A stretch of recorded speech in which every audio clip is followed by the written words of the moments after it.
Ano ang pinakamabigat mong karanasan nung sinundan mo si Jesus?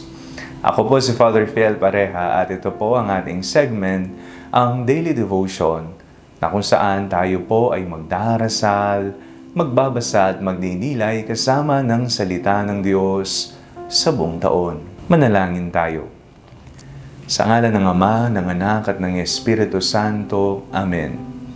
Halina, banal na Espiritu, iwanagan mo ang aming puso at isip nang maunawaan at may sa buhay namin ang iyong salita. Amen. Our Bible passage for today is from the Gospel of St. John chapter 15 verses 18 to 21, and I read it for you. If the world hates you, be aware that it hated me before it hated you. If you belong to the world would love you as its own. Because you do not belong to the world, but I have chosen you out of the world. Therefore, the world hates you. Remember the word that I have said to you. Servants are no greater than their master. If they persecuted me, they will persecute you. If they kept my word, they will keep yours also. But they will do all these things to you on account of my name, because they do not know him who sent me. Ano na po ang pinakamabigat niyong naranasan nung sinundan po ninyo ang Panginoong Jesus? Kapag po tayo ay naging kanyang alagad, hindi po ito garantiya na tayo ay ligtas na sa mga pag-uusig, sa mga problema at mga paghihirap sa buhay. Sa katunayan, naging realistiko ang ating Panginoong Jesucristo. Sa Ebanghelyong ating binasa, kanyang binanggit, if they persecuted me, they will persecute you. Kung ako inusig ako, kung ako pinahirapan ako, kung ano-ano mga pinagagawa, kayo rin. Mararanasan nyo rin ito. Kung ang ating Panginoong sinundan ay inalipusta, inusig, pinahirapan, ang kanyang mga alagad, hindi malabong mararanasan din nila ang mga bagay na ito.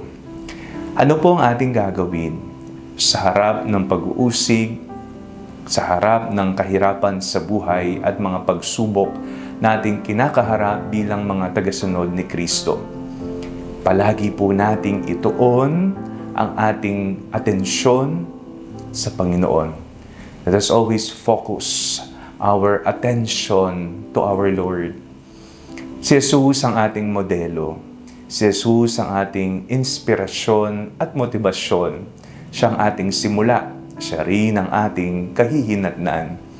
Kaya sa gitna po ng mga pagsubok, kapag umiiyak na tayo at nalulungkot, alalahanin natin ang ating Panginoon. Si Jesus na hindi pabaya.